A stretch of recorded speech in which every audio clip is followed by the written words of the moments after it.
चलिए, स्वागत है आप सभी का चंदू सर की क्लास मोबाइल एप्लीकेशन पर, चंदू सर की क्लास यूट्यूब चैनल पर। मेरे प्यारे साथियों, अगर आप फर्स्ट ग्रेड इतिहास विषय की तैयारी कर रहे हैं तो गूगल प्ले स्टोर से आज ही डाउनलोड करिएगा चंदू सर की क्लास मोबाइल एप्लीकेशन। बिल्कुल सही सुना, चंदू सर की class mobile application Google play store से आप यह ऐप हमारा डाउनलोड करिए। यहाँ पर आपको शानदार कोर्स मिल जाएंगे। इस समय हमारे यहाँ पर प्राचीन भारत का कोर्स उपलब्ध है। इस समय हमारे यहाँ पर विश्व इतिहास का कोर्स अवेलेबल है और इसके साथ ही हम जो हैं वह आपको उपलब्ध करवा रहे हैं टेस्ट सीरीज भारत का इतिहास। जी हाँ, भारत के इतिहास के साथ ही जो विश्व इतिहास है, इस विश्व इतिहास की एक शानदार टेस्ट सीरीज हम आपके लिए लेकर के आ रहे हैं। ये टेस्ट सीरीज जो है आपके आरपीएससी फर्स्ट ग्रेड के लिए और इसके अलावा जितने भी पीजीटी के एग्जाम होते हैं उन सभी के लिए उपयोगी रहेगी। ठीक है, तो ये सारे कोर्सेज चंदू सर की क्लास मोबाइल एप्लीकेशन पर उपलब्ध हैं। इसके अलावा हमारे ऐप पर आपको इतिहास का फाउंडेशन कोर्स भी मिल जाएगा। बाकी किसी भी प्रकार की अगर कोई समस्या आती है तो आप हमारे हेल्पलाइन नंबर 8802060952 पर संपर्क कर सकते हैं। डाउनलोड करिए चंदू सर की क्लास मोबाइल एप्लीकेशन, जिसका लिंक हमने डिस्क्रिप्शन बॉक्स में भी दे रखा है। जय हिंद, जय भारत, धन्यवाद। नमस्कार जी, स्वागत, सत्कार, अभिनंदन, राम राम, जय श्री कृष्णा, राधे राधे। कैसे हैं आप सभी? स्वस्थ हैं, मस्त हैं, तंदुरुस्त हैं? कैसे हैं? क्लासें अच्छी चल रही है? कमेंट कर देना बाद में जब रिकॉर्डिंग क्लास देखो। बहुत जल्दी इसके एक लाइव क्लास भी लूंगा ताकि आपके साथ रूबरू भी हो सकूं। और जो हमने फर्स्ट ग्रेड व्याख्याता सीरीज शुरू की थी उसका तीसरा पार्ट आपके लिए लेकर के आ रहा हूँ, गुप्तकाल। गुप्तकाल के साहित्य को कंप्लीट करके हम गुप्तकाल के विज्ञान के विकास पर बात करेंगे, जहाँ से सवाल बनता है। मेरे प्यारे विद्यार्थियों, सीरीज शुरू करने का उद्देश्य एक ही है कि फर्स्ट ग्रेड के पहले पेपर में जो इतिहास के 15 सवाल आते हैं, 15 के 15 हमारे सही होने चाहिए। ये बात बिल्कुल याद रखिएगा। क्लास अच्छे से चल रही है, रेगुलर आपको क्लासें मिल रही है। कोई दिक्कत आ रही हो तो कमेंट कर दिया करो, मैं आपके कमेंट रोज पढ़ता हूँ और उनके अनुसार अपने आप को बदलता हूँ, अपडेट करता हूँ। तो गुप्तकाल के बारे में चर्चा करें उसके पहले एक बात बता दूं, काव्य क्लासेस कोटा आपके लिए लेकर के आया है एसटीसी वाले विद्यार्थियों के लिए मॉक टेस्ट सीरीज। यह टेस्ट सीरीज कोटा, बूंदी, बारां और झालावाड़ के लगभग 25 से ज़्यादा स्कूलों पर आयोजित की जाएगी। परीक्षा की तिथि 16 जून 2024 है। समय दोपहर 2 बजे से लेकर के 5 बजे का यह समय रहेगा आप सभी प्यारे साथियों के लिए। रजिस्ट्रेशन की अंतिम तारीख जो है वह 14 जून 2024 है। केवल 3 दिन बचे हुए हैं, आप इसे जरूर ज्वाइन करें। रजिस्ट्रेशन के लिए इस QR कोड को स्कैन करिएगा और यहाँ पर 50 रुपये का पेमेंट दे करके आप इसके लिए एनरोल हो सकते हैं। परीक्षा के पहले ऐसा माहौल मिलना बेहद मुश्किल है, तो परीक्षा के पहले परीक्षा जैसा माहौल यह आपके लिए ऑफलाइन टेस्ट सीरीज रहेगा, जहां पर आपको एडमिट कार्ड जारी किया जाएगा। सबसे बड़ी बात है, ठीक है। और एडमिट कार्ड जारी होने के बाद आप इसमें एडमिट कार्ड दिखा करके अपना आधार कार्ड ले जा करके सेंटर पर जा करके ऑफलाइन जैसा पेपर दे सकते हैं। OMR सीट पर आपको पेपर दिया जाएगा, बाकायदा इन्विजिलेटर आपका वहां पर रहेगा, ठीक है। सारी सुविधाएं आपको दी जाएगी। अगर आपको लिंक की आवश्यकता पड़ती है तो यह लिंक मैं आपके डिस्क्रिप्शन में अवेलेबल करवा दूंगा। बाकी आप 9460122225 पर हमें संपर्क कर सकते हैं। हमारा मोबाइल नंबर जो रहेगा वह क्या रहेगा, तो याद रखिएगा 9460122225। यहाँ पर भी आप गूगल फॉर्म प्राप्त कर सकते हैं। बाकी रजिस्ट्रेशन के लिए मैंने लिंक आपके लिए दे रखा है। तो हम बात कर रहे थे गुप्तकाल की। कल की कुछ क्लासेज में हमने हमारी महत्वपूर्ण बात की थी गुप्तकाल की चित्रकला के बारे में, अजंता गुफा चित्रकला। रिवीजन भी करवा देता हूं मैं। इसका एक बहुत बड़ा बेनिफिट यह रहता है कि विद्यार्थी जो है वह समय पर रिवीजन करता रहता है, ठीक है ना।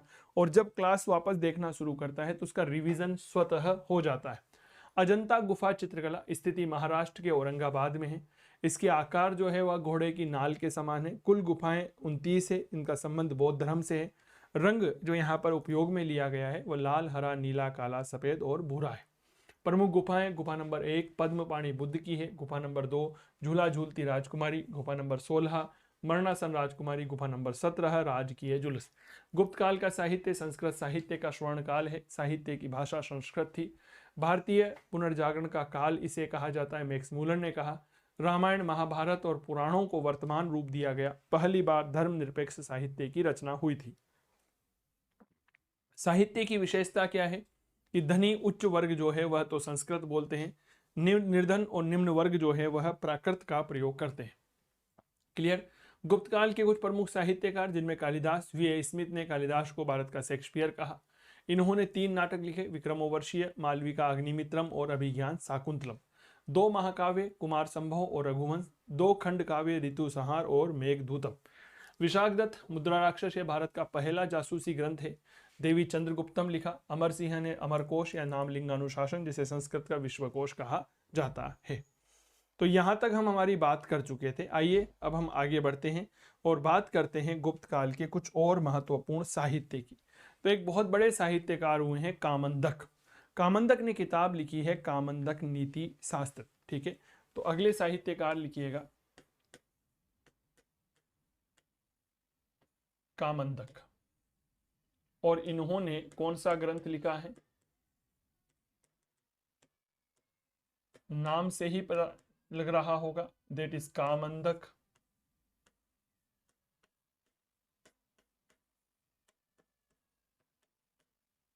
नीति शास्त्र। यह इनकी बहुत शानदार रचना मानी जाती है।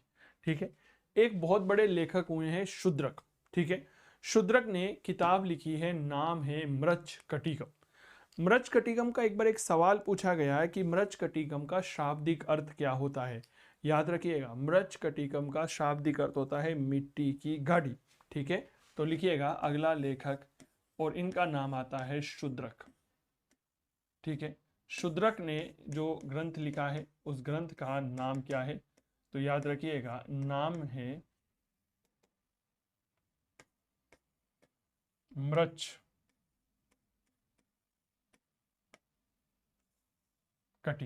ठीक है, अब यह मृच्छकटिकम महत्वपूर्ण बन जाता है इसके शाब्दिक अर्थ को लेकर के। देखिए, इतिहास में कुछ ऐसे शब्द हैं जिनके शाब्दिक अर्थ बेहद महत्वपूर्ण होते हैं, जैसे मोहनजोदड़ो। शाब्दिक अर्थ क्या होता है? मृतकों का टीला। धोलावीरा सफेद कुआं।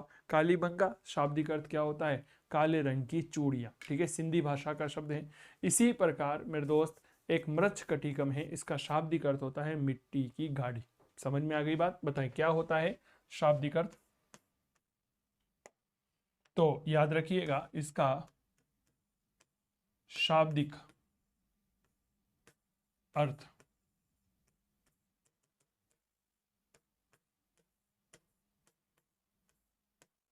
मिट्टी की गाड़ी।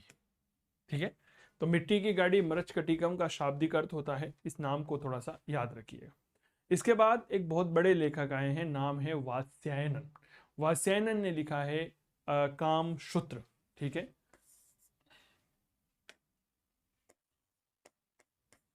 वात्स्यायन, और इन्होंने क्या लिखा है? तो इनका ग्रंथ याद रखिएगा कामसूत्र। बताएं कौन सी किताब लिखी है इन्होंने? इन्होंने लिखी है कामसूत्र। ठीक है, एक नाम आता है विष्णु शर्मा। संस्कृत में इन्होंने बहुत जबरदस्त किताब लिखी है, नाम है पंचतंत्र।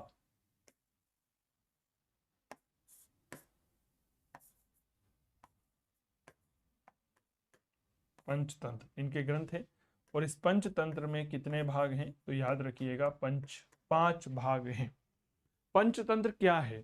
दुनिया की सबसे लोकप्रिय कहानियां पंचतंत्र में है। इन्होंने जंगली जानवरों की आपसी वार्तालाप के माध्यम से नैतिक शिक्षा देने की बात कही है। किसने? विष्णु शर्मा ने। 5 भाग इसमें बताए गए हैं। तो पंचतंत्र किसने लिखा है? याद रखिएगा, विष्णु शर्मा की किताब है। एक और लेखक आते हैं और उनका नाम आता है भास। ठीक है, भास ने वैसे तो कुल मिलाकर के 13 से ज्यादा किताबें लिखी है, लेकिन इनकी कुछ बहुत शानदार किताब है, जैसे स्वप्न वासवदत्तम, प्रतिज्ञा योगंध रायणम। ठीक है, इसके अलावा एक किताब आती है चारुदत्तम, दूत वाक्यम। ये कुछ किताबें हैं जो भास ने लिखी है। तो अगले महत्वपूर्ण लेखक कौन है? नाम याद रखिएगा, भास। और भास के ग्रंथ कौन कौन से हैं भैया? नंबर 1 स्वप्न वासव दत्तम। ठीक है, दूसरा प्रतिज्ञा यो गंध रायणम, ये दूसरा ग्रंथ है। तीसरा महत्वपूर्ण ग्रंथ आता है चारुदत्तम। ये डायरेक्ट सवाल पूछा जाता है सर, ठीक है ना, चारुदत्तम। और एक किताब आती है और उसका नाम आता है दूतवाक्यम। यह कुछ वह किताबें हैं जो मेरे दोस्त आपके लिए काफी महत्वपूर्ण बनती है, विशेष तौर पर परीक्षा को लेकर के। अब एक बार प्रतिज्ञा योगंधरायणम का नाम लीजिए। आपको ऐसा फील नहीं हो रहा है कि जबान लखवा मार जाएगी, इतना बड़ा नाम कैसे याद होगा? भैया मैं थोड़ी कर रहा हूं, याद करो इसको, टुकड़ों में बांटो ना आप। देखो मैं बांटने की कोशिश करता हूं और आप लोग समझिएगा। प्रतिज्ञा एक अलग शब्द हो गया, इसके अलावा ये क्या हो गया, इसमें यही संकट है। प्रतिज्ञा एक अलग शब्द हो गया, यो अलग हो गया, गंध अलग हो गया, रायणम अलग हो गया। अपने आप याद हुआ नहीं हुआ? स्वप्न में वास करने वाला दत्त, ठीक है, स्वप्न वासव दत्तम, ठीक है। प्रतिज्ञा योग गंधरायणम, चारु दत्त हो गया, दूत वाक्य हो गया। भैया कहना क्या चाहते हो? यही तो कहना चाहता हूं कि सरल भाषा में चीजों को याद करिए, अपने आप अभ्यास होने लगता है। प्रथम श्रेणी स्कूल व्याख्याता बनना चाहते हैं तो मेरे दोस्त अभ्यास करते रहिए, बार बार प्रीवियस ईयर के पेपर को सोल्व करिए। मैं आपके लिए प्रीवियस ईयर के पेपर की एक क्लास लगा दूंगा, आप निश्चिंत रहिए, जिसमें स्कूल व्याख्याता भर्ती परीक्षा के जितने भी प्रश्न पत्र हुए हैं उन सबको मैं हल करवा दूंगा इतिहास विषय के संदर्भ में। ये बात ठीक लगी ना? विचार अच्छा है ना मेरा? तो आइए हम बात करते हैं गुप्त काल के साहित्य के बाद में गुप्त काल का विज्ञान, ठीक है। किस मुद्दे पर बात करते हैं?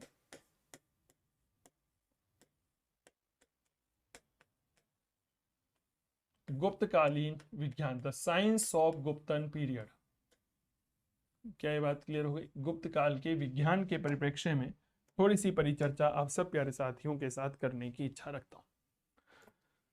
कहा जाता है कि गुप्त काल में विज्ञान और तकनीकी के क्षेत्र में महत्वपूर्ण कार्य हुआ है, जिसमें अनेक महत्वपूर्ण विद्वानों ने अपना योगदान दिया।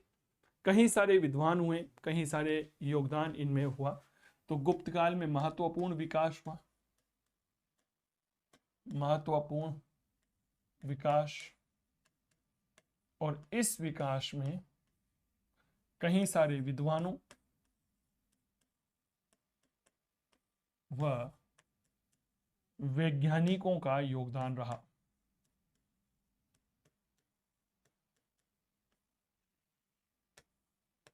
वैज्ञानिकों का योगदान रहा, ठीक है। इन्होंने क्या किया? विज्ञान को तो आगे बढ़ाया ही सही, इन्होंने तकनीक पर काम किया, इन्होंने चिकित्सा पर काम किया, मेडिकल साइंस पर भी इन्होंने काम किया। और इसी वजह से गुप्त काल में कई सारे महत्वपूर्ण परिवर्तन देखने को मिलते हैं। जैसे हम बात करना चाहेंगे यहाँ पर एक बहुत बड़े वैज्ञानिक की, और उसका नाम आता है माफी चाहूंगा, और उनका नाम आता है आर्यभट्ट। मैं ये मान के चलता हूं कि आप सब ने आर्यभट्ट के बारे में बहुत अच्छे से सुना होगा। क्या मैं ठीक कह रहा हूं? कौन है आखिरकार यह आर्यभट्ट? आर्यभट्ट कौन है? इनका क्या योगदान है? आर्यभट्ट एक गणितज्ञ है, एक वैज्ञानिक, एक तकनीशियन है, एक चिकित्सा शास्त्री है। कौन? आर्यभट्ट को सबसे पहले याद रखिएगा एक गणितज्ञ के तौर पर जाना जाता है। He was a great mathematician. इन्होंने एक किताब लिखी और उस किताब का नाम दिया आर्यभट्टीय। किताब का नाम क्या दिया था इन्होंने? तो याद रखिएगा आर्यभट्टीय नाम की किताब इन्होंने लिखी है। इसमें यह कुछ महत्वपूर्ण सिद्धांत बताते हैं, जैसे पाई। गणित आप लोग पढ़ते हैं, गणित में एक मान आता है पाई का मान। पाई का मान कितना होता है? 22/7, 3.1432, ऐसा कुछ कुछ होता है, मुझे कंफर्म नहीं है। ये पाई का एग्जैक्ट मान देने का जो श्रेय है ना, यह इन्हें ही दिया जाता है। इन्होंने यानी कि आर्यभट्ट ने सबसे पहले शून्य और दशमलव का महत्व बताया कि गणित में एक के पीछे जीरो लगाने से कितना हो जाता है? यह 10 गुना हो जाता है। क्या हो जाता है? 10 गुना। लेकिन इसी में 10 में अगर बीच में शून्य लगा दिया जाए तो इसका मान कितना रह गया? 1 रह गया। तो शून्य और दशमलव का महत्व बताते हैं। आज इसरो, भारतीय अंतरिक्ष संस्थान जो है, अनुसंधान संस्थान जो है, Indian space and research organisation जो है, यह संस्था जब किसी भी प्रकार का कोई भी सैटेलाइट लॉन्च करती है तो उसमें दशमलव का बहुत महत्व होता है। इन्होंने सूर्य ग्रहण और चंद्र ग्रहण की व्याख्या की और बताया कि क्यों चंद्र ग्रहण और सूर्य ग्रहण होता है। इन्होंने वर्ष की अवधि का सटीक मान दिया कि साहब एक वर्ष में 365 से ही 1/4 दिन होते हैं। इसके अलावा इन्होंने त्रिभुज का क्षेत्रफल दिया। तो काफी महत्वपूर्ण योगदान आर्यभट्ट का रहा है। इनसे सवाल पूछा जाता है। यह कौन थे? तो याद रखिएगा, यह एक गणितज्ञ थे। He was a great mathematician. Clear हो गई। चलिए, अब आर्यभट्ट ने कौन सी किताब लिखी है, इनका ग्रंथ? तो याद रखिएगा, इनका ग्रंथ आता है आर्यभट्टीय। इन्हीं के नाम पर यह लिखा गया है। नाम है आर्यभट्टीय।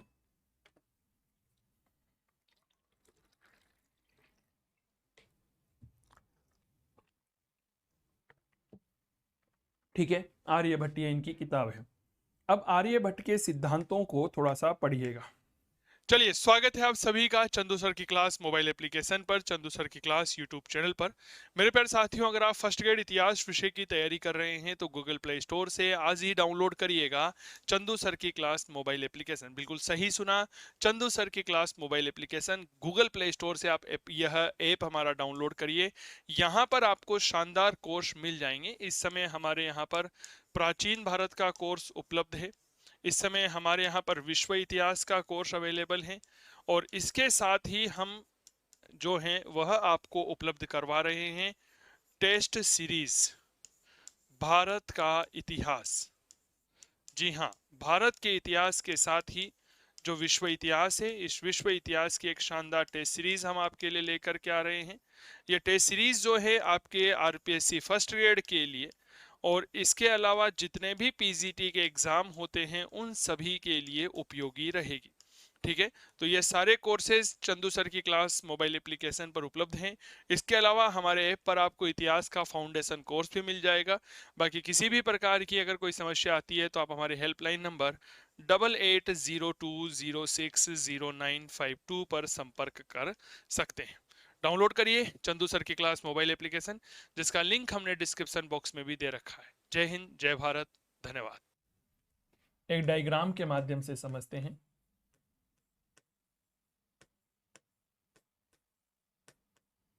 भट्ट के नियम या आर्यभट्ट के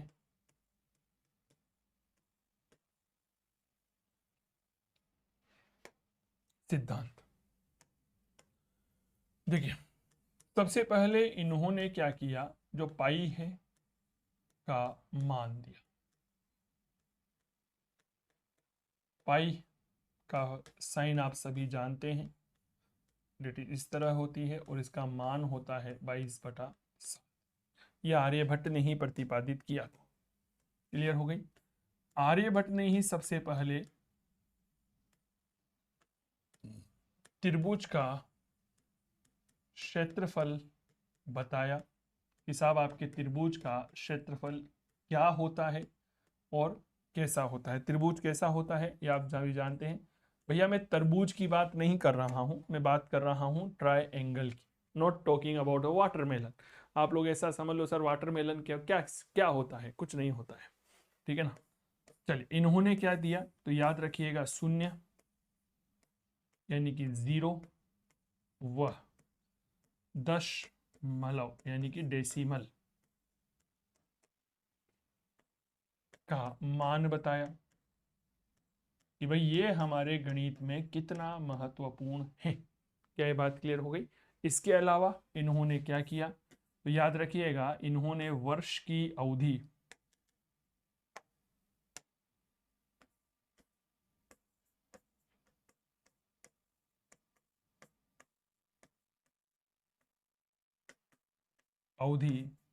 बताई कि एक वर्ष में जो है कितना दिन होते हैं, 365 से ही 1/4 दिन होते हैं।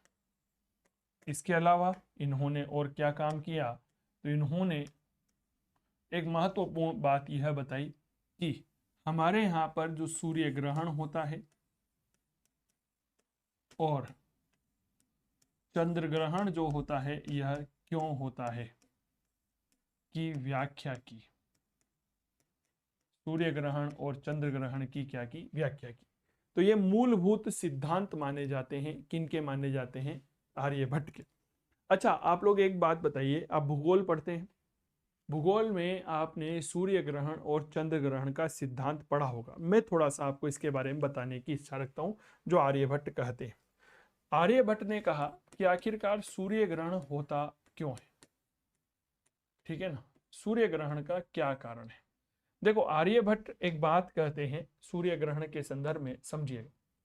आर्यभट्ट ने क्या कहा कि जो सूर्य है, मान लीजिए ये क्या है, हमारा सूर्य है, सूर्य हमेशा स्थिर रहता है। बदलता कौन है? पृथ्वी बदलती है, चंद्रमा अपनी स्थिति को बदलता है।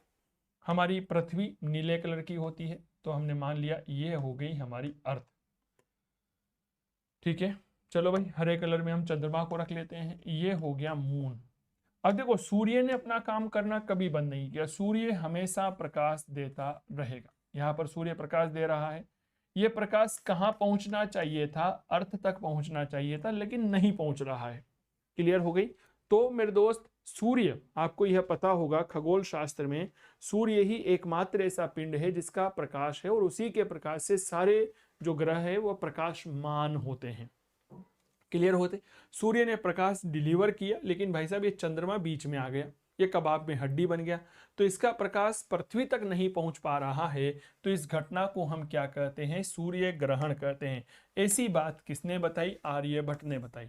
फिर आप पूछेंगे सर चंद्र ग्रहण क्या होता है, हम समझे नहीं, हमें इसके बारे में बताओ।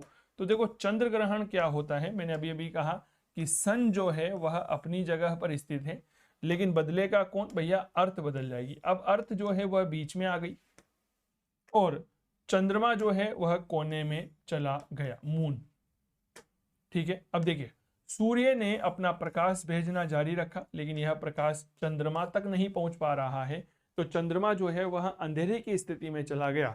तो हम पृथ्वी से ऐसा देखेंगे कि यार चंद्रमा तो है ही नहीं, दिख ही नहीं रहा, दिख रहा है तो एक किनारी दिख रही है। तो इस घटना को हम कहते हैं चंद्र ग्रहण।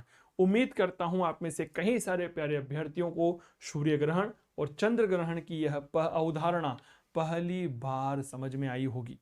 क्या ये बात क्लियर हो गई? तो इस घटना को याद रखिएगा, यह घटना सूर्य ग्रहण और चंद्र ग्रहण के रूप में मानी जाती है। कमेंट जरूर कर दीजिएगा सर क्लास कैसी लग रही है। फर्स्ट ग्रेड जीके के लिए मैं क्लास ले रहा हूँ, मेरा ऑप्शनल का बैच भी चल रहा है काव्य क्लासेस कोटा के मोबाइल एप्लीकेशन पर, इतिहास विषय का। क्लियर? अब हम आगे बढ़ते हैं। तो आर्यभट्ट के सिद्धांत हमने पढ़ी, किताब आर्यभट्टीय है, और इन्होंने पाई का मान दिया, त्रिभुज का क्षेत्रफल बताया, शून्य दशमलव का मान दिया, वर्ष की अवधि बताई, और सूर्य ग्रहण और चंद्र ग्रहण की व्याख्या की। इसके अलावा एक महत्वपूर्ण जो है वैज्ञानिक आते हैं, जिनका नाम आता है वराहमिहिर। आपने इनके बारे में जरूर पढ़ा होगा। वराहमिहिर कौन थे? वराहमिहिर, जैसे हमने अभी आर्यभट्ट के बारे में पढ़ा कि आर्यभट्ट एक गणितज्ञ थे, तो इसी प्रकार वराहमिहिर जो है वह एक खगोल शास्त्री थे, एस्ट्रोलॉजर थे यह, ठीक है। यह कौन थे? तो यह बात याद रखिएगा, एक खगोल शास्त्री थे। खगोल शास्त्री होते हुए भी इन्होंने गणित के क्षेत्र में काफी महत्वपूर्ण कार्य किए हैं, इस बात को याद रखिएगा। तो इनके कुछ महत्वपूर्ण ग्रंथ है जहां से सवाल बनेंगे। जैसे एक ग्रंथ आता है लघु जातक, जब छोटा जातक लिखा काफी लोकप्रिय हुआ तो इन्होंने लिखा वृहत जातक, और फिर इन्होंने लिखा पंच सिद्धांतिका। तीन महत्वपूर्ण ग्रंथ, लघु जातक, वृहत जातक और पंच सिद्धांतिका। तो नंबर 1 लिखिएगा, पहला ग्रंथ लघु जातक, वृहद जातक, और तीसरा पंच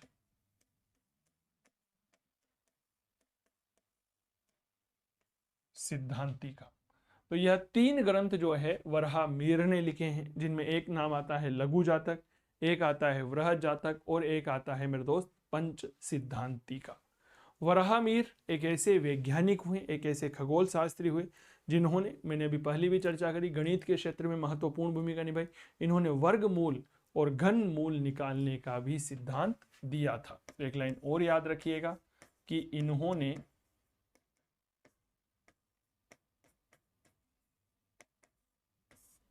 वर्गमूल व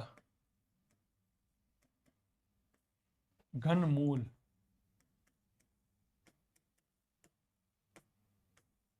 निकालने का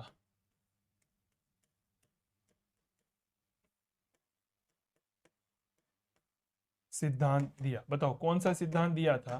तो याद रखिएगा, वर्गमूल और घनमूल का। त्रिभुज का क्षेत्रफल निकालने का सिद्धांत किसने दिया था? आर्यभट्ट ने। वर्गमूल और घनमूल का सिद्धांत किसने दिया था? वराहमिहिर ने दिया था। क्या ये बात क्लियर हो गई? बताएं। बहुत बढ़िया।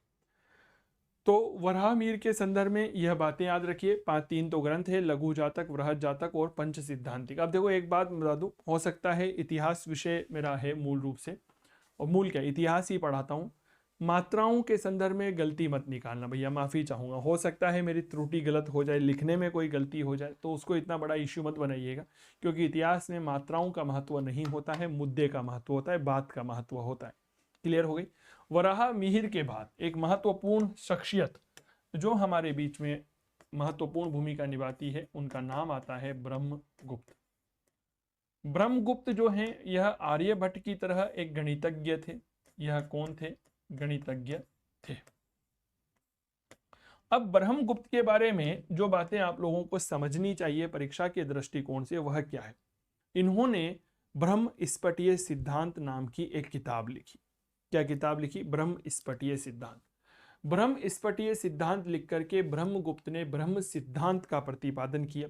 अब आपके मन में सवाल आएगा, सर ये ब्रह्म सिद्धांत क्या होता है? हमें तो समझ में नहीं आता है। तो आइए इसके बारे में चर्चा करते हैं। तो देखिएगा, इनका ग्रंथ नंबर 1 ब्रह्म स्फटिकीय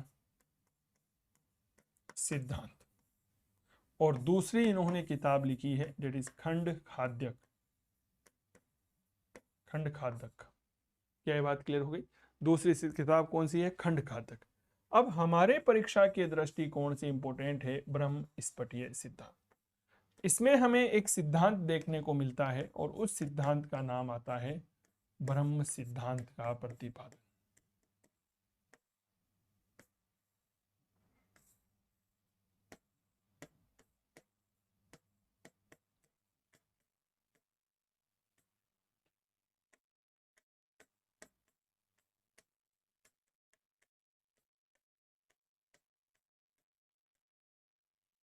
ब्रह्म सिद्धांत का जो प्रतिपादन है, वह प्रतिपादन इसी ब्रह्म स्फटिकीय सिद्धांत में किया गया। अब आप पूछेंगे सर ये क्या होता है? चलो, आपने न्यूटन का नाम सुना है? न्यूटन नहीं, न्यूटन। न्यूटन एक दिन बाग के बगीचे में गया हुआ था। हमें पता है कि वो बाग के बगीचे में बैठा हुआ था। अचानक से ऊपर से एक सेब गिरता है, और सेब गिर करके उसके मन में विचार आया कि यह एप्पल नीचे ही क्यों गिरा।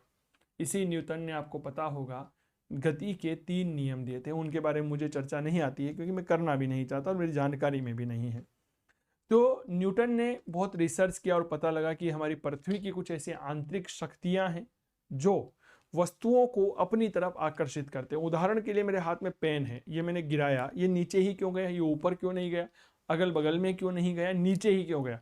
तो भैया हमारी पृथ्वी में कुछ ऐसे मैग्नेटिक विंग्स है कि यह वस्तुओं को अपनी तरफ आकर्षित करती है।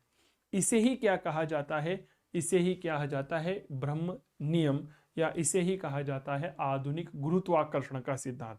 अब आप कल्पना करें, न्यूटन से हजारों साल पहले ब्रह्मगुप्त ने इस तरह का सिद्धांत प्रतिपादित कर दिया, लेकिन हमारे सिद्धांतों को मानने वाला उस समय कोई नहीं था। क्योंकि विश्व जो है प्रतिपादित सिद्धांतों को नहीं, प्रकाशित सिद्धांतों को महत्व देता है कि उसका कॉपीराइट किसके पास है। क्या ये बात क्लियर हो गई? उसका पेटेंट किसके पास है। इसी का जमाना है भाई साहब आजकल, और कौन मानेगा। तो ब्रह्म सिद्धांत का प्रतिपादन किया। अब इस ब्रह्म सिद्धांत में क्या बातें लिखी हुई है वो मैं आपको बताता हूं। तो इसके अनुसार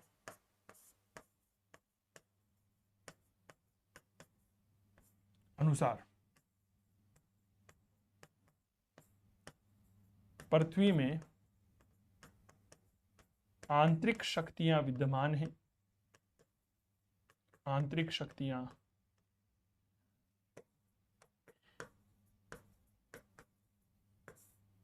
विद्यमान हैं जो वस्तुओं को अपनी ओर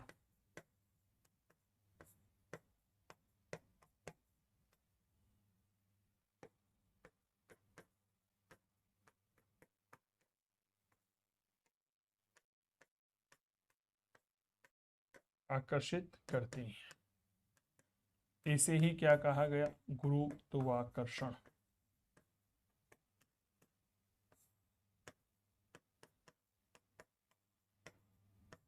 गुरुत्वाकर्षण का नियम दिया गया। अब आपके प्रश्न का प्रारूप क्या रहेगा मैं आपको बताता हूं। प्रश्न का प्रारूप यह रहेगा कि बताइए निम्नलिखित में से किस ग्रंथ में न्यूटन के पहले ही गुरुत्वाकर्षण का नियम प्रतिपादित कर दिया गया? ब्रह्मस्फटीय सिद्धांत किसने किया था? ब्रह्मगुप्त ने किया था।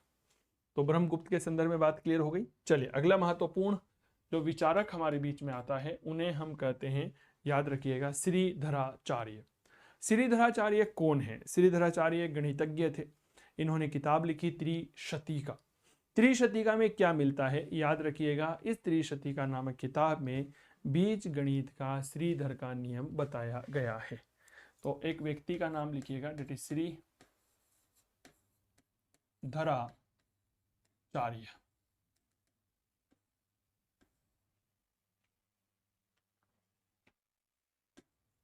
और श्रीधराचार्य ने कौन सी किताब लिखी है? महत्वपूर्ण है, श्रीधर का नियम आपने गणित में 10वीं क्लास में जरूर पढ़ा होगा। ठीक है, चलिए तो याद रखिएगा त्रिशतिका।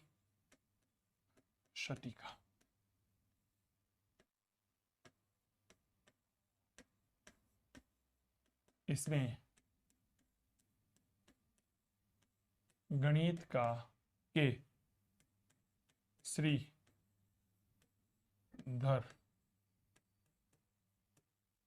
नियम का उल्लेख है कि भाई गणित का जो श्रीधर का नियम होता है ना वो यही होता है। और यह कौन थे भाई? ये भाई थे हमारे गणितज्ञ। अच्छा एक बात मैं आपको यह बता दूं जरूर, आप मुझसे ये उम्मीद बिल्कुल भी मत करना कि मैं आपको इतिहास पढ़ाने के माध्यम से गणित का श्रीधर का नियम बता दूंगा ना भाई। मुझे आज दिन तक खुद को समझने में नहीं आया, मैं आपको क्या बताऊंगा। गणित में दो चीजें मुझे आज दिन तक पल्ले नहीं पड़ी, पहले श्रीधर का नियम और दूसरा प्रमेय। और प्रमेय नहीं होती क्या? प्रमेय ऐसे लिखते हैं, प्रमेय को सोल्व करें। अरे भाई प्रमेय को सोल्व करना है तो प्रमेय वाले से कराओ, हमें क्या थोड़ी ना आता है भाई साहब। सबसे पहले इनको प्रतिपादित करने वाले लोग ही गलत हैं। होता क्या है ये प्रमेय, इनको सिखाओ, हमें नहीं आता है। तो भाई मेरे आज दिन तक नहीं आई, आपके आ गई हो तो बहुत अच्छी बात है, पर मुझे नहीं आती तो मुझसे आप उम्मीद भी मत करना, ठीक है ना। चलिए आगे बात करते हैं। एक बहुत बड़े गणितज्ञ हुए, नाम है शंकराचार्य द्वितीय। शंकराचार्य द्वितीय गणितज्ञ थे और इन्होंने सिद्धांत शिरोमणि नाम की किताब लिखी। अब इस सिद्धांत शिरोमणि किताब की सबसे बड़ी विशेषता क्या है? इसी ग्रंथ का एक भाग जो है वह लीलावती कहलाता है। ठीक है, तो यह प्रश्न डायरेक्ट आने की संभावना है आप सभी के। लीलावती किस ग्रंथ का भाग है? तो एक लेखक का नाम याद रखिएगा गणितज्ञ का, डेट इज शंकराचार्य द्वितीय। मेरे दोस्त पूरा भारत जो है ना, मैं रियल बताऊं, वर्तमान भारत को हमारे इन लेखकों के प्रति, इन गणितज्ञों के प्रति ऋणी होना चाहिए। हाँ, कि अगर इन लेखकों ने हमारे गणित विज्ञान तकनीकी के ज्ञान को उस समय प्रतिपादित किया जब हमारे पास कोई बहुत बड़े यंत्र नहीं थे, बहुत बड़े साधन और संसाधन नहीं थे, पर इन्होंने अपने मान को यहाँ पर प्रतिपादित किया था। ठीक है, ये कौन थे?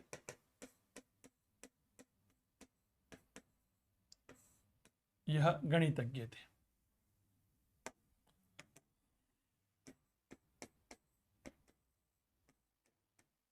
इन्होंने एक किताब लिखी और उस किताब का नाम क्या था? सिद्धांत शिरोमणि।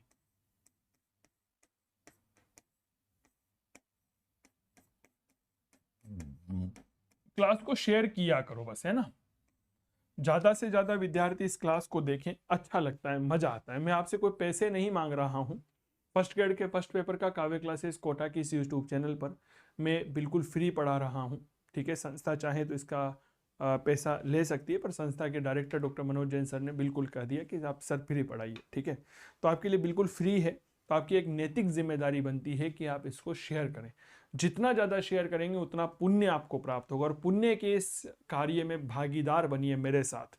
इस क्लास को अपने दोस्तों के साथ शेयर करिए, अपने स्टेटस पे लगाइए ताकि उन्हें भी फायदा मिल सके। मेरे प्यारे साथियों, याद रखिएगा यह क्या है। तो सिद्धांत शिरोमणि ग्रंथ का ही एक भाग लीलावती है और लीलावती गणित का महान ग्रंथ कहलाता है। इसका एक भाग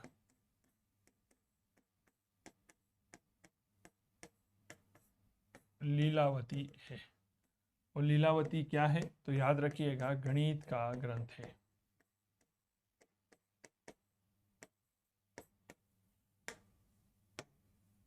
लीलावती क्या है भैया? गणित का एक ग्रंथ है। तो सिद्धांत शिरोमणि किसकी रचना है? शंकराचार्य की। एक हुए हैं चरक। चरक जो हैं चिकित्सक थे और इन्होंने चरक संहिता लिखी है। लेकिन मैं एक बात बता दूं मेरे दोस्त, चरक जो है ना वह कुषाण शासक कनिष्क के दरबारी थे, गुप्त काल के नहीं थे, लेकिन फिर भी यहाँ पर लिखने थे, बात उसमें कोई बहुत बड़ी बात नहीं है। चरक यह कौन थे? यह एक चिकित्सक थे, डॉक्टर थे भाई साहब, और इन्होंने जो ग्रंथ लिखा है उसका नाम आता है चरक संहिता। काफी महत्वपूर्ण है और नोट करके चरक